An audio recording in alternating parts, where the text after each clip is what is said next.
નમસ્કાર, આપ જોઈ રહ્યા છો નેશન પ્લસ ન્યૂઝ. હું છું આપની સાથે હેતલ ભગત. નેશનલ હાઈવે 48 પર વાહનોના ખડકલા જોવા મળી રહ્યા છે, જેમાં અમદાવાદ મુંબઈ નેશનલ હાઈવે પર વરસાદના કારણે ખાડા પડી જતા વડોદરા પાસે 5 કિલોમીટર લાંબો ટ્રાફિક જામ. વાહન ચાલકો છેલ્લા 4 દિવસથી પરેશાન થયા છે. વડોદરા શહેર નજીકથી પસાર થતા અમદાવાદ મુંબઈ નેશનલ હાઈવે પર જાંબા બ્રિજના રોડ પર ખાડા પડી જતા આજે વહેલી સવારથી જ 5 કિલોમીટર લાંબો ટ્રાફિક જામ થયો છે.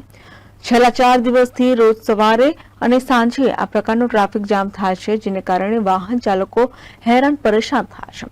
વડોદરા પાસે નેશનલ હાઈવે પર આજે 5 કિલોમીટર લાંબો ટ્રાફિક જામ થયો છે. જાંબા બ્રિજથી કપુરાઈ બ્રિજ સુધી ટ્રાફિક જામ થતા લોકો કલાકો સુધી ફસાઈ ગયા હતા. અહીં દર વખતે ચોમાસામાં વાહન ચાલકો પરેશાન થાય છે અને ટ્રાફિકમાં અટવાઈ જાય છે. કોઈને હોસ્પિટલ તો કોઈને મહત્વનું કામ હોવાથી લોકો નીકળતા હોય છે, પરંતુ ટ્રાફિક જામના કારણે કોઈ સમયસર પહોંચી શકતું નથી. ત્યારે જાંબા બ્રિજની બાજુમાં સોસાયટીઓ અને સ્કૂલો આવેલી છે, જેથી સોસાયટીના રહીશો સોસાયટીની બહાર નીકળી શકતા નથી અને નીકળે તો ટ્રાફિક જામમાં અટવાઈ જાય છે.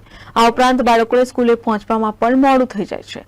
જાંબા બ્રિજ પાસે આવેલી આર્યન રેસીડેન્સીના રહીશો તો ટ્રાફિક જામથી સમસ્યાથી ખૂબ જ ત્રસ્ત થઈ ગયા છે અને તંત્ર દ્વારા રોડની કામગીરી કરીને આ સમસ્યા દૂર કરવામાં આવે તેવી માંગ કરી રહ્યા છે. કેમેરામેન નવનીત પરમાર સાથે Satyam Nivaskar, nation plus news, Vadodara. સમાચારોનો સતત અપડેટ મેળવવા માટે અમારી નેશન પ્લસ ન્યૂઝની યુટ્યુબ ચેનલને સબસ્ક્રાઇબ કરો, બેલ આઇકન દબાવો અને જોડાયેલા રહો ફેસબુક, ઇન્સ્ટાગ્રામ અને ટ્વિટર પર.